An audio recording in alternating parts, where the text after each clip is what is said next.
You actually pointed to a couple of Jim Harbaugh memories that you had, but maybe what was your favorite one? I was a captain my junior and senior year, and because of that, Coach Harbaugh and I would interact a lot, off the field. And anybody who works closely with Harbaugh, there's always tension. And there was a practice my senior year in spring practice where things got a little chippy, and I got into it with one of our quarterbacks. I'll name him Alex Lucas. He and I had a fun on the field rivalry. And long story short, I ended up hitting him during a drill where it was no contact on quarterback's drill.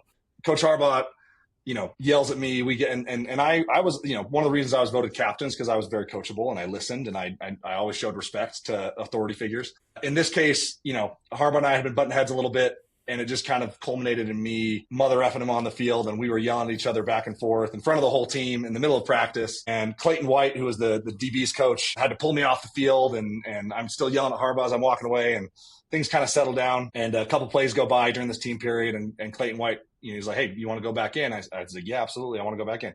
So he sends me back in. Harbaugh sees me come back in, tries to throw me off the field again. We get in another shouting match. He ends up kicking me out of practice. So I go in the locker room, and as soon as I get in the locker room, I kind of calm down, and I'm like, crap, like that was bad. Like I should not, as a senior captain, should not be screaming at the head coach and mother effing him in front of the whole team. Like that's a bad look. I got to go talk to him.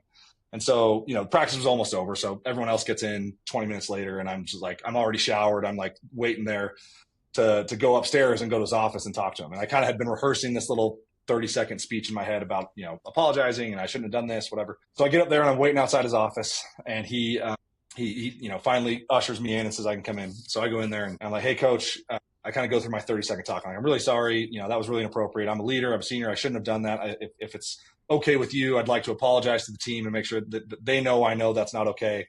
And I kind of get through this, and I'm sure I'm jumbling my words because I'm nervous, whatever. And he's just kind of sitting there in his seat, folding arms and kind of watching me. And then I finish, and he looks at me. He's like, "Okay, are you done?"